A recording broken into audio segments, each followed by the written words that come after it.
Oh, Kawabata. And if you know drifting, you know Kawabata. He was putting out some sick runs in qualifying, or excuse me, not qualifying, but in practice.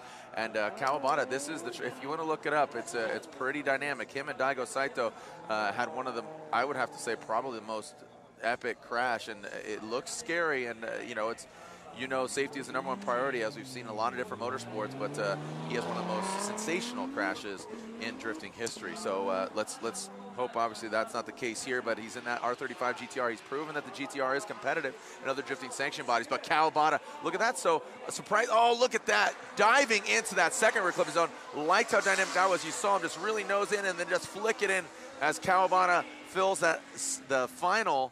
I mean, you got your 3 outside clipping zones and your front clip, and unfortunately, Kawabata did not get to that first one. Let's take a look at it again, Ryan, from our instant replay. Well, he definitely has a way better run than that. I've been watching him in practice, and he starts off on a wide line. He initiates early.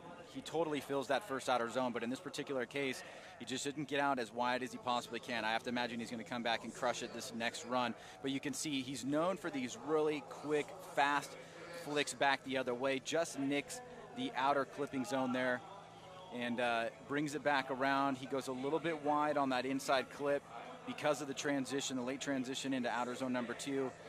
Gets right up on outer zone number 3 and then finishes off. So for Masato Kawabata, a pretty decent run. Definitely not the bar or the marker that we've seen him this weekend or in events past, but at least something that he can put down and build off of for next run. Right. Yeah, I think that's what's really going down. It with so many drivers, you almost have to be systematic with it.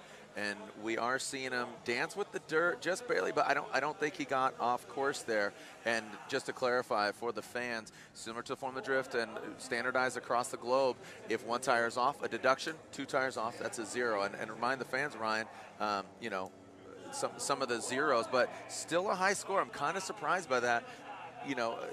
Like we kind of dissected that run. If it needs to go that far. Now here's another top driver right here, Kawabata, sitting on an 82.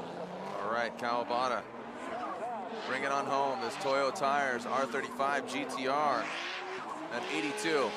Comes into view of the judges, ripping and tearing right now. Woo! Getting out there, dancing in the dirt. There we go. Boxing match through the course. Look at the angle from Kawabata. Massages it into the back of that rear clipping zone. Are we in the 90s, Ryan? Are we in the 90s? Kawabata, one of the best in the biz. Take a look at this again as he dances on the edge of the track there, Ryan. Yeah, he hits that first clip at the start of outer zone number 1, but it's impressive. Take a look here, deep angle right there. I mean, it's just barely hit. I have to imagine that's going to be a very slight deduction. He fills the second outer zone. Look at the angle right there, and no fluctuation in those front 2 wheels. Knows that he's on the right line, has a lot of confidence. This is definitely, in my opinion, going to be your #1 qualifier. Where is the score going to come in? 93. 93, and there it is. Kawabata, an obvious leader, and our first driver into the 90s. Make some noise across the globe for Kawabata-san.